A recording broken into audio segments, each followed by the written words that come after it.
Hi everyone, and welcome to Carmel Unfiltered. I'm Samantha Fulling. Take a seat, grab some coffee, and come be unfiltered with me on Carmel Unfiltered. My platform, my perspective.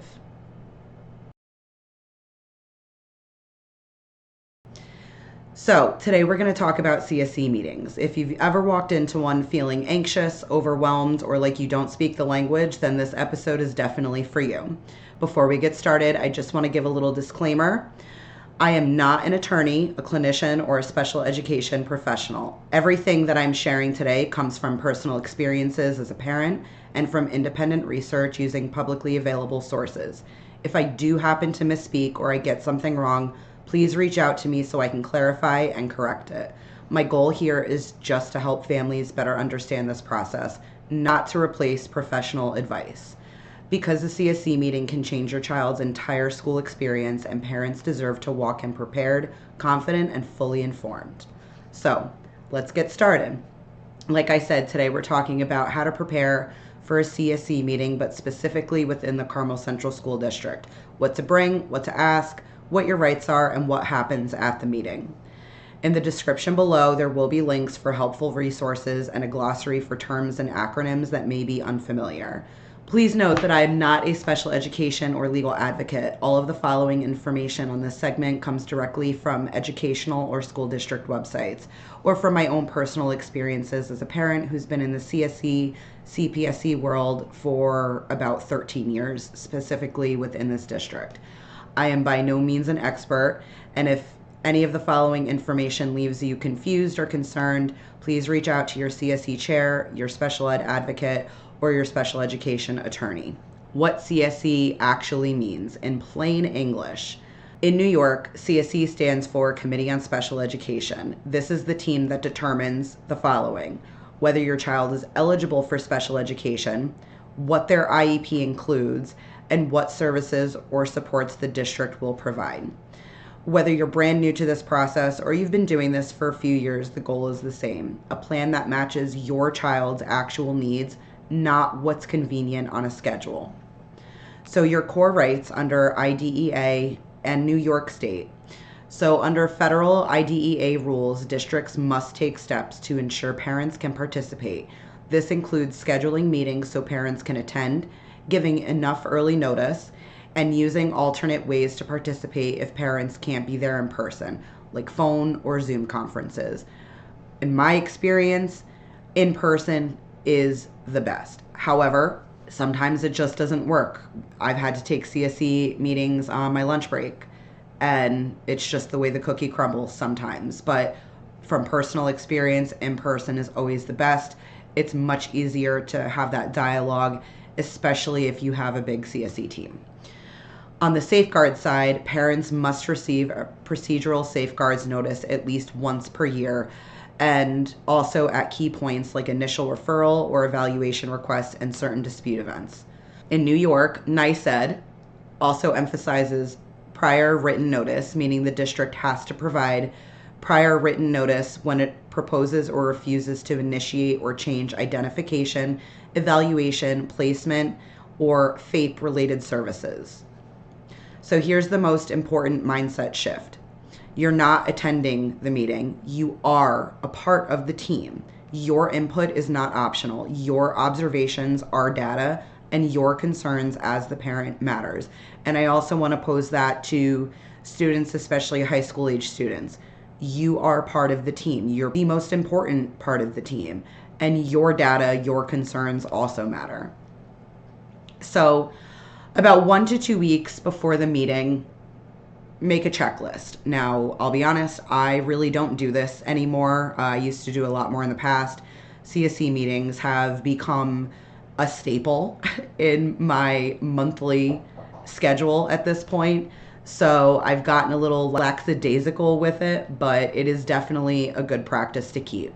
So let's go step by step. Step 1, ask for the draft paperwork and current data before you walk in. You want time to read it while you're calm, not while people are talking fast around the table. Ask for the most recent evaluations or reevaluations, progress monitoring and service provider updates, current IEPs, if there is one, current goals and progress reports, any behavioral data if it's relevant, and your child's schedule and how services are delivered, whether services are pushing in to the classroom or your child's being pulled out of the classroom. Step 2, write a one-page parent input statement. This is really important. Most CSE meetings, you're going to do a round table on strengths and weaknesses, and having this already prepared is super helpful. So this is a good cheat code, one-page clear bullet points of your child's strengths, academics, behaviors, and interests, needs, specific skills, barriers, triggers, patterns, what works, strategies that consistently help, what does not work, and what happens if that strategy fails, and your priorities for this meeting. Come up with like top 3 outcomes you want. Step 3, bring receipts. If you're saying writing is difficult, bring a writing sample. If you're saying homework is a meltdown, track that for a week. Give specifics.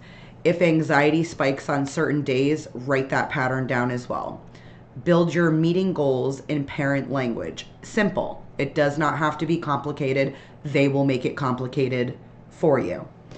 Before the meeting, decide what you want the team to accomplish that day. So for example, you can say, I want the goals to match what my child can realistically access this year. Or I want services to address the impact of disability on school functioning, not just grades. Or I want to clarify on how progress will be measured and how often I'll see it. Or I want supports to prevent failure, not just responses after it happens. Who you can bring is really important. And if you get nothing else out of this video, please hear this part. You can bring a spouse, a friend, an advocate, a therapist, really anyone who helps you stay grounded and focused. Just as the child is the most important part of this team, the parent or guardian is the next best, most important person. And if you're stressed or you're anxious, having your support person there is necessary, and don't let anyone make you feel otherwise. If someone ever says to you, well, we don't usually do that, remember, you are a participating member of the process, and IDEA expects parent participation to be supported and not discouraged. I want to drive this home for parents and district employees. Under IDEA and NYSED guidance, the parent has the right to include others with knowledge or special expertise about the child at this meeting. If there is a concern about a guest, the CSE team needs to explain the specific legal basis for denying their participation. One more time, for those in the back, I, the parent, can bring whomever I want to a CSE meeting, and district employees do not get to tell me no. But I digress. Next up, let's talk about any weather rescheduling. I am recording this now on February 25th. We are a week and a half into no school. Last week was winter break. We've had a closure Monday. We've had a remote day yesterday, and now another remote day today. Is anyone else losing their mind? Because I know I am. So if you had a CSE or a team meeting scheduled within the past couple of days, it's probably been rescheduled, or you've had to do some finagling with how it's going to work, probably over Zoom or the phone. So in Carmel specifically, the district outlines weather-related procedures for CSE meeting scheduling, like cancellations or rescheduling in the event of delays or closing. So if the weather is bad, don't guess.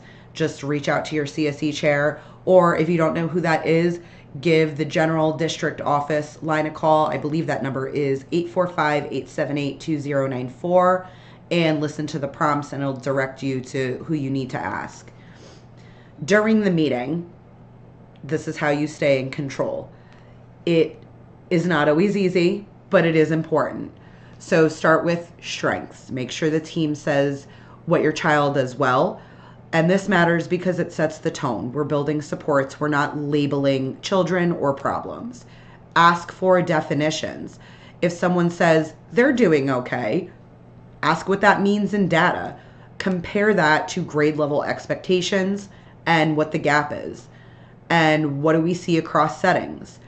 Is a child doing phenomenally in math but terribly in English? Why?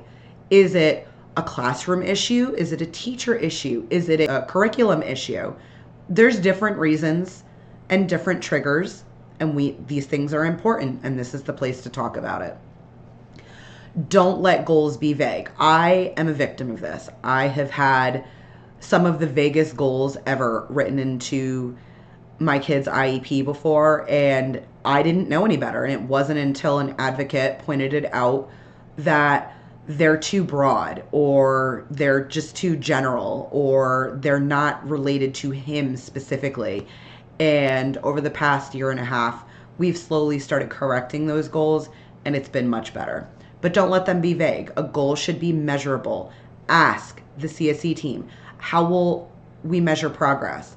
What is the baseline? And how often will we review this data? Those are all important questions. Write these things down as you ask them.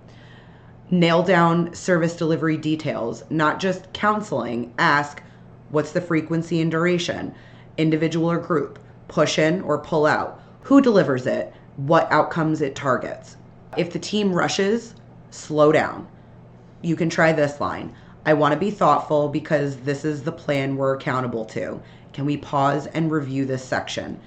This meeting goes on for as long as you, parent and or student, need it to. Do not feel pressured to end this meeting early. If there is a time limit, if staff have other obligations, if you have other obligations, reschedule and reconvene at a later date and pick up where you left off. That's okay. I have done it. They can't say no. So the most important questions for parents forget to ask is, what need this service is addressing, and how will we know that it's working? If nobody can answer that, then the service is basically just vibes. What is it doing there? If you disagree, it doesn't mean you're powerless. If the district proposes something that you don't agree with or refuses what you requested, New York requires prior written notice explaining what they proposed or refused and why. And your procedural safeguard notice lays out dispute options and rights by state complaint, due process, mediation, etc., right there for you. After the meeting, so the first 24 to 72 hours, these are still important. Just because the dialogue is done doesn't mean the meeting is over. And this is where parents can either protect themselves or lose a paper trail. Again, this is not something that I do often. I'm still generally pretty good with it. I always end up having follow-up questions, but this is, again, best practice. Send a recap email. Very short, very neutral, very factual. This is what we agreed on. This is what was discussed but not resolved. This is what you're waiting to receive, whether it's a draft IEP, notices, etc. Ask when you'll receive the written recommendation or notice, because the written documentation is what you can hold the system to. Put a calendar reminder for follow-ups on progress reporting timelines. Okay, so next we're going to go through Carmel specific, who to contact. If you've discussed your concerns with building staff and still need guidance on referral, evaluation, or the CSE process, Carmel Central School District provides CSE contacts, including CSE and CPSE chairs and contact information. Carmel Central School District also lists district administration contacts for pupil personnel services or PPS leadership. All of those contacts will be linked below, but off the top of my head, there is Dr. Elizabeth Kennedy and Jennifer Rocca. Both respond very quickly, usually. Obviously, give them some time. Here's what I want you to remember. You do not need to be an attorney. You do not need to know every acronym, but you do need to walk in with your priorities, your questions, and your documentation, because your child's needs don't get smaller just because a meeting is uncomfortable. If you are unsure of what to do or what your child needs, contact an advocate. Locally, you can contact the Parent Training and Information Center, PTIC, Carmel Central School District Special Education Parent Teacher Organization, also known as SEPTO, and I will link these contacts below as well, along with some broader advocacy resources. Questions to ask at the CSE meeting. What data shows my child's current performance levels? What are the top needs that are impacting access to learning? Which goals directly match those needs and how are they measured? What services or supports address each need, and what does success look like? How often will I receive progress updates, and in what format? You can also request the time frame and the format. I want progress updates once weekly from each teacher or once monthly, and an email. What is the plan if progress stalls? If you're refusing a request today, can you document that in prior written notice? One last thing, especially for new parents, if someone says something in a meeting that you do not understand, stop them. You can always say, please explain that in parent language. It does work. That is not being difficult. That's being an informed member of your child's team.